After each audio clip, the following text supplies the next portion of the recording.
എന്നൊരു മസ്ജിദിലാണ്. എല്ലാവരും ഓടി വന്ന് അബൂദർദ നിങ്ങളുടെ ഹയ്യ്, നിങ്ങളുടെ ആ ഒരു വാർഡ് മൊത്തം കത്തിയിരിക്കുകയാണ്. എൻ്റെ വീട് കത്തിയിട്ടില്ല എന്ന് പറഞ്ഞു. എൻ്റെ വീട് കത്തിയിട്ടില്ല. പോയി നോക്കി, ചെന്ന് നോക്കുമ്പോൾ അബൂദർദ തങ്ങളുടെ വീടിന് മാത്രം ഒരു കുഴപ്പം പറ്റിയിട്ടില്ല. അന്നേരമാണ് മഹാനവറുകൾ വീട്ടിൽ നിന്ന് ഇറങ്ങുമ്പോൾ തീ പിടിക്കാതിരിക്കാനുള്ളൊരു ദുആ നബി സല്ലല്ലാഹു അലൈഹി വസല്ലം പഠിപ്പിച്ചു കൊടുത്തത്, മഹാൻ പഠിപ്പിച്ചത്. ഞാനത് ചൊല്ലിയിരുന്നു, എൻ്റെ വീടിന് കുഴപ്പം പറ്റിയിട്ടില്ല. സുബ്ഹാനല്ലാഹ്. മഹാൻ്റെ കറാമത്ത് എന്ന് പറയാം, അള്ളാഹു നൽകിയ ഹിഫ്ളാൻ. മഹാനായ അബൂദർദ റളിയല്ലാഹു അൻഹു ആ ദിക്ർ കുറച്ച് നീളമുള്ള ദിക്റാണ്. നമ്മൾ 1-2 ക്ലാസ്സുകൾ ഇത് പറഞ്ഞിട്ടുണ്ട്. ഇൻഷാ അല്ലാഹ് അത് ഉസ്താദ്മാരോട് ചോദിച്ച് പഠിക്കണേ.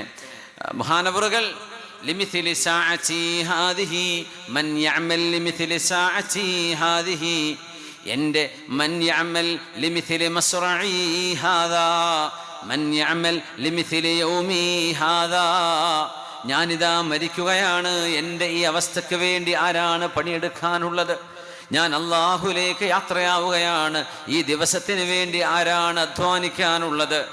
എൻ്റെ അവസ്ഥ കണ്ടോളൂ, ഈ ഒരു നാളിന് വേണ്ടി ആരാണ്, ഈ ഒരു രംഗത്തേക്ക് വേണ്ടി പ്രവർത്തിക്കാനുള്ളത് ആരാണ് എന്ന് പറഞ്ഞ് മഹാൻ ഓതുകയാണ്. വനുഖല്ലിബു അഫ്ഇദതഹും വഅബ്സാറഹും കമാ ലം യുഅ്മിനൂ ബിഹി അവ്വല മർറ വനദറഹും ഫീ തുഗ്യാനിഹിം യഅമഹൂൻ. സത്യം കാണാൻ കഴിയാതെ, ധർമ്മം കാണാൻ കഴിയാതെ വിശുദ്ധ ഇസ്ലാം എന്ന അള്ളാഹുവിൻ്റെ ഏറ്റവും നല്ല അനുഗ്രഹം മനുഷ്യൻ എങ്ങനെയാണ് ജീവിക്കേണ്ടത്, എന്താണ് വിശ്വാസം, എന്താണ് ആരാധന, ഏകനായ പടച്ചവനെ ആരാധിക്കാനുള്ള വളരെ മനോഹരമായ ഈ ഒരു തത്വശാസ്ത്രം കൺമുമ്പിലുണ്ടായിട്ട് പഠിക്കാതിരിക്കുന്നവരെ വിശുദ്ധ ഖുർആൻ ഉണർത്തുന്ന ആയത്താണത്. വനുഖല്ലിബു അഫ്ഇദതഹും വഅബ്സാറഹും കമാ ലം യുഅ്മിനൂ ബിഹി അവ്വല മർറ വനദറുഹും ഫീ തുഗ്യാനിഹിം യഅമഹൂൻ. വിശുദ്ധ ഖുർആനിൻ്റെ അമാനുഷികത കണ്ടിട്ടില്ല എന്ന് നടിക്കുന്നവർ, വിശുദ്ധ ഖുർആനിൻ്റെ മഹാത്ഭുതങ്ങളെ അറിഞ്ഞിട്ട് അത് വിശ്വസിക്കാതിരിക്കുന്നവർ, ഖുർആനിലെ വിഷയങ്ങളെ കാണുമ്പോൾ ഒട്ടും ശ്രദ്ധ കൊടുക്കാത്തവർ, അവരവരുടെ ശരീരത്തിൻ്റെ ആഗ്രഹങ്ങളുടെ പിന്നാലെയുള്ള ഓട്ടത്തിലങ്ങ് മതിമറന്നിരിക്കുകയാണ്. ഉണരണേ ഉണരണേ, ഇത് താക്കീതാണ് എന്ന് പറയുന്ന സൂറത്തുൽ അൻആമിലെ 110-ാമത്തെ ആയത്ത്. ഈ ആയത്ത് ഓതിക്കൊണ്ടാണ് മഹാനായ അബൂദർദ റളിയല്ലാഹു അൻഹു ലോകത്തോട് വിട പറയുന്നത്. ദൈവനിഷേധമോ മതനിരാസമോ സ്വതന്ത്ര ചിന്തകള്, ഇതൊക്കെ പിശാചിന്റെ ചിന്ത. സ്വതന്ത്ര ചിന്ത എന്ന് പറഞ്ഞാൽ എന്താ? ഒന്നും നോക്കണ്ട, നീ അടിച്ചു പിടിച്ച് ജീവിച്ചോ. റോഡിൽ ഇറങ്ങുമ്പോൾ വണ്ടി ഓടിക്കും, നീ ലൈസൻസ് ഉണ്ടോ നോക്കണ്ട, ഈ റെഡ് സിഗ്നൽ നോക്കണ്ട, ജംഗ്ഷനൊന്നും അങ്ങോട്ട് വിട്ടോ വണ്ടി എന്ന് പറഞ്ഞാൽ കുട്ടികൾക്ക് നല്ല രസമായിരിക്കും. അവർക്ക് മരണം എന്താ, ആക്സിഡൻ്റ് ആണെന്ന് തിരിയാത്ത കുട്ടികൾക്ക് നല്ല നേരെ മറിച്ച്, മോനെ നിർത്തണം കേട്ടോ, ലൈസൻസ് കിട്ടിയിട്ടല്ലേ ഉള്ളൂ, റെഡ് സിഗ്നലാണ്, യെല്ലോ ലൈനിൽ പോവരുത്, ഓവർടേക്ക് ചെയ്യാൻ പറ്റാത്ത സ്ഥലമാണ്, 2 ലൈനിട്ട് അവിടെ ശ്രദ്ധിച്ചു പോകണം, ഇവിടെ പാർക്കിംഗ് പാടില്ല, ഇവിടെ കേവാണ്, അതുകൊണ്ട് സ്ലോ ഡൗൺ ചെയ്യണം. ഇങ്ങനെ ഓരോ സിഗ്നലിനും അർത്ഥമുണ്ട് മോനെ, വെറുതെ പോകരുത്, നീ നിന്റെ ഓരം തന്നെ പിടിച്ചു പോകണം, മറ്റവൻ്റെ ട്രാക്കിലേക്ക് പോകരുത്. ഈ നിയമം പറയുമ്പോൾ നിയമം എന്ന് പറഞ്ഞ് കളിയാക്കാണോ ചെയ്യുക? അതല്ല, അത് നമ്മുടെ സുരക്ഷയ്ക്ക് വേണ്ടിയാണ്, ഇതൊരു നന്മയാണ്. ഓരോരുത്തരും റോഡിലെ ഒരു നിയമം പാലിക്കാണ്ട് വണ്ടി ഓടിക്കണേ, എന്തായിരിക്കും ലോകത്തിൻ്റെ എല്ലാവരും പറയാം സ്വാതന്ത്ര്യം വേണമെന്ന്. അങ്ങനെ വിട്ടുകൊടുക്കാൻ പറ്റുമോ? സ്വാതന്ത്ര്യം എന്നതിന് പോലും നിയന്ത്രണമുണ്ടെന്നാണ്. വിശുദ്ധ ഇസ്ലാം നിയന്ത്രണമാണ്. ഇസ്ലാം സ്വാതന്ത്ര്യത്തെ നിയന്ത്രിക്കുന്നതാണ്. അതുകൊണ്ട് പലർക്കും അത് ദഹിക്കൂല. അതുകൊണ്ട് ഇസ്ലാമിൻ്റെ ദേഹത്തേക്ക് ഇങ്ങനെ മേക്കിട്ട് കയറുന്നത്. അത് തിരിയുന്നവനും തിരിയാത്തവനും ചാനലുകാരനും മീഡിയക്കാരനും ഒക്കെ അടിച്ചു കയറും. ഞാൻ പറഞ്ഞൊക്കെ കയറട്ടെ, പറയാനുള്ളവരൊക്കെ പറഞ്ഞിറങ്ങട്ടെ. അങ്ങനെ എന്തെങ്കിലും അവർക്ക് പഠിക്കാനോ അറിയാനോ ചെറിയ നാമ്പുകൾ അതിൽ നിന്ന് കിട്ടും. ഇസ്ലാമിനെ വിമർശിക്കാൻ വന്നവരാണ് അത് പഠിച്ചു മുന്നോട്ട് പോകാറുള്ളത്. അതുകൊണ്ട് വിമർശനം നല്ലതാണ്, വിമർശിച്ചോട്ടെ. അനന്തരാവകാശ നിയമം അവർ പഠിക്കട്ടെ. ഇസ്ലാമിലെ സ്ത്രീകളുടെ നിയമങ്ങൾ എന്തൊക്കെയാണ് അവർ പഠിച്ചോട്ടെ. എന്തൊക്കെ വിമർശിക്കാണ്ട് നമ്മളാരും ഒരു മതത്തെയും വിമർശിക്കുന്നില്ല, നമ്മൾ വിമർശിക്കാൻ പോകാറുമില്ല. ഓരോ മതവും അവരുടെ ആശയങ്ങളുമായി മുന്നോട്ട് പോവുകയാണ്. ഇപ്പോൾ ശബരിമല ചർച്ച നടക്കുമ്പോൾ ഒരു TV ചാനലിൽ തീരെ മുസ്ലിമീങ്ങൾ ധാരാളം കാണാനിടയുള്ള ഒരു ചാനൽ, മീഡിയ 1 ചാനലിനെ സംബന്ധിച്ച് ഒരാളുടെ ഒരു റിവ്യൂ ഞാൻ കണ്ടു. ആ ചർച്ച കണ്ടത് 1000-ൽ താഴെ ആൾക്കാരാണ്. ബാക്കിയുള്ള പൊളിറ്റിക്കൽ ചർച്ചകൾ 20,000 25,000 ഒക്കെ ഒരു ദിവസം കൊണ്ടാകും. പിന്നെ ശബരിമലയെക്കുറിച്ചുള്ള ചർച്ചയെ കണ്ടത് ആകെ 1000 പേരാണ്. എന്നിട്ട് പറയാം, മുസ്ലിമീങ്ങൾ ധാരാളം കാണുന്ന ഒരു ചാനലിന് അല്ലെങ്കിൽ ബഹുഭൂരിപക്ഷം മുസ്ലിമീങ്ങളല്ലാത്തവരും ആശ്രയിക്കുന്ന ചില വാർത്തകളുടെ നിജസ്ഥിതി ചിലതൊക്കെ നമ്മുടെ തലയിലേക്ക് വെച്ച് കെട്ടുമ്പോൾ ശരി അതല്ല എന്ന് തിരുത്തി പറയുന്ന ഒരു വഴിയുണ്ടല്ലോ.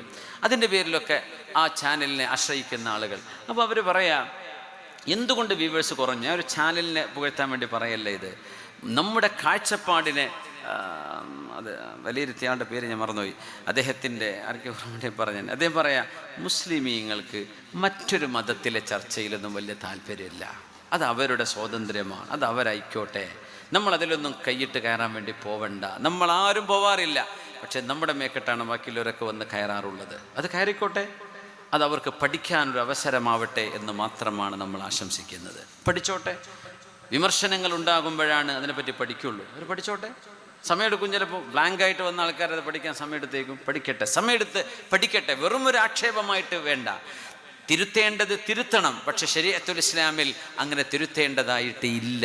എന്തുകൊണ്ടില്ല? അത് ആ വിഷയം മനസ്സിലാക്കുന്ന പണ്ഡിതന്മാരെ സമീപിച്ചാൽ അതിൻ്റെ സത്യാവസ്ഥകൾ മനസ്സിലാവും. പെട്ടെന്ന് അതിൻ്റെ ബാഹ്യമായ ചില അർത്ഥങ്ങളിലൂടെ കടന്നു പോകുമ്പോൾ മതം എന്ന് പറയുന്നത് ഡിവൈൻ ടെക്സ്റ്റുകളാണ്, മനുഷ്യൻ്റെ വാക്കുകളല്ല. ഖുർആൻ അങ്ങനെയാണ്, ബൈബിളിൻ്റെ ഒറിജിനൽ ടെക്സ്റ്റ് അതാണ്, ഓൾ ടെസ്റ്റമെൻറ്റ് അതിൻ്റെ ഒറിജിനൽ ടെക്സ്റ്റ് ഡിവൈൻ റെവലേഷനാണ്. അതുകൊണ്ടാണ് ഇതൊന്നും നമ്മുടെ ഹ്യൂമൻ കപ്പാസിറ്റിയിൽ നിന്നുകൊണ്ട് മാത്രം അതിനെ വിലയിരുത്തിക്കൂടാ, അതിൻ്റെ ഒരു ഡിവൈൻ കോണ്ടെക്സ്റ്റ് കൂടെ പരിഗണിക്കേണ്ടതുണ്ട് എന്ന് പറയാൻ കാരണം. അപ്പം ഒന്നും മനസ്സിലാവാത്തവരൊക്കെ പെട്ടെന്ന് അങ്ങ് ചാടിക്കുടഞ്ഞ് വല്ലതും പറയും, എന്തിനും ഈ ഉമ്മത്തിനെ അങ്ങ് പഴിചാരും.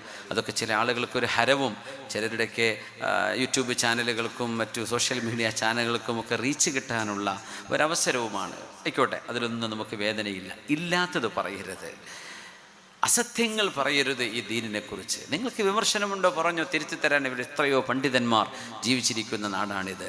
അതുകൊണ്ട് നമ്മളെ സംബന്ധിച്ചിടത്തോളം നമ്മുടെ ദീൻ, നമ്മുടെ ഈമാൻ നമ്മൾ പഠിക്കണം, ഇസ്ലാം നമ്മൾ പഠിക്കണം, നമ്മളതിൻ്റെ ആളുകളാണ്. ബാക്കിയുള്ള മതവിഭാഗത്തിലെ പണ്ഡിതന്മാർ അവരുടെ മതങ്ങൾ അവർ പഠിക്കണം, അവരുടെ അനുയായികൾക്ക് പഠിപ്പിച്ചു കൊടുക്കട്ടെ. നമ്മൾ നമ്മുടെ അനുയായികൾക്ക് പഠിപ്പിച്ചു കൊടുക്കുന്നത് അല്ലേ, നമ്മളത് പഠിക്കണം. നമ്മൾ ആരുടെയും ഒരു മതവിശ്വാസത്തിലും കൈകടത്താൻ പോവില്ല. നമ്മുടെ വിശ്വാസം കറകളഞ്ഞതായി നമ്മൾ കൊണ്ടു നടക്കണം. എല്ലാ മതവിഭാഗങ്ങളെയും ബഹുമാനിക്കുകയും ആദരിക്കുകയും ചെയ്യണമെന്ന് പഠിപ്പിച്ചതാണ് ഇസ്ലാം അല്ലേ. ഒരു ജൂതൻ്റെ മയ്യത്ത് പോകുമ്പോഴാ പുണ്യനബി ഞങ്ങൾ എഴുന്നേറ്റ് നിന്നത്, സ്വഹീഹ് മുസ്ലിമിലെ ഹദീസാണ്. അപ്പോൾ സ്വഹാബിമാർ ചോദിച്ചു, നബി അത് ജൂതൻ്റെ മയ്യത്താണ്, എന്നാലും അത് ജീവനുള്ള മനുഷ്യനായിരുന്നില്ലേ എന്ന് പറഞ്ഞ് എഴുന്നേറ്റുന്ന റസൂലാണ് നമ്മുടെ റസൂൽ സ്വല്ലല്ലാഹു അലൈഹി വസല്ലം. അതുകൊണ്ട് ഒരു മതവിഭാഗത്തെയും നമ്മൾ ആക്ഷേപിക്കുകയോ കളിയാക്കുകയോ പരിഹസിക്കുകയോ ഒരിക്കലും ചെയ്യാൻ പാടില്ല. നമ്മൾ അവരെ റെസ്പെക്റ്റ് ചെയ്യേണ്ടവരാണ്. കാരണം അവരത് സത്യമാണെന്ന് വിശ്വസിച്ചുകൊണ്ടാണ് മുന്നോട്ട് പോകുന്നത്. പിന്നെ പഠനം, നമ്മളും പഠിക്കണം, അവരും പഠിക്കണം, എല്ലാവരും പഠിക്കണം. പഠനത്തിന് ഒരിക്കലും അതിരുകളില്ല, സമയപരിധിയുമില്ല.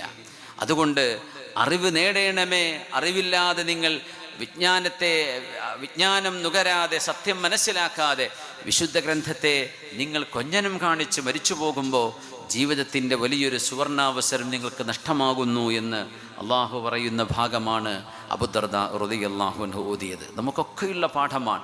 നമ്മുടെ ഇടയിൽ നിന്ന് ഇത്തരം സ്വതന്ത്ര ചിന്തകൾ നമ്മുടെ മക്കളുടെ തലയിലേക്ക് കയറി ചെല്ലുമ്പോൾ അത് കേൾക്കാൻ നല്ല രസമാണ്. നീ കുടിച്ചോ, നീ വ്യഭിചരിച്ചോ, നീ ഇഷ്ടമുള്ള പെണ്ണിൻ്റെ കൂടെ പോയി കിടന്നോ, അതിനൊന്നും ഇവിടെ ഒരു കുഴപ്പമില്ല, ആരും ചോദിക്കാനുമില്ല, ഞാൻ മരിച്ചിട്ടൊന്നും സംഭവിക്കാനും പോകുന്നില്ല എന്നൊക്കെ പറഞ്ഞാൽ നല്ല രസമായിരിക്കും. ഒരു പ്രായത്തിൽ യൗവനത്തിൻ്റെ ആ ഒരു കിതപ്പും തളിർമയും ഉന്മേഷവും ഒക്കെ കഴിഞ്ഞാൽ അപ്പോഴേക്കും ബസ് പോയിട്ടുണ്ടാവും, സമയം കഴിഞ്ഞിട്ടുണ്ടാവും, പിന്നെ കൈ കാണിച്ച വണ്ടി കിട്ടൂല. അതുകൊണ്ടാണ് മക്കളെ ആലോചിക്കണമേ, അപകടത്തിലേക്ക് എടുത്തു ചാടരുത്.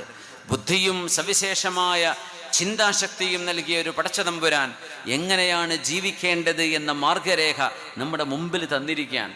അത് പഠിക്കണം. അത് പഠിച്ചാൽ തന്നെ നമ്മുടെ മരിക്കോളം പഠിച്ചാൽ തീരൂല നമ്മുടെ സമയം. അതുകൊണ്ട് ഇൽമ്, ഇന്നൽ ഇൽമ വൽ ഈമാന മഖാനഹുമാ, മുആദ് എന്നവർ പറഞ്ഞ വാക്കുകൊണ്ട് ഞാൻ അവസാനിപ്പിക്കുകയാണ്. ഈമാനും അറിവും വിശ്വാസവും അതിൻ്റെ സ്ഥാനങ്ങളിൽ തന്നെയുണ്ട്.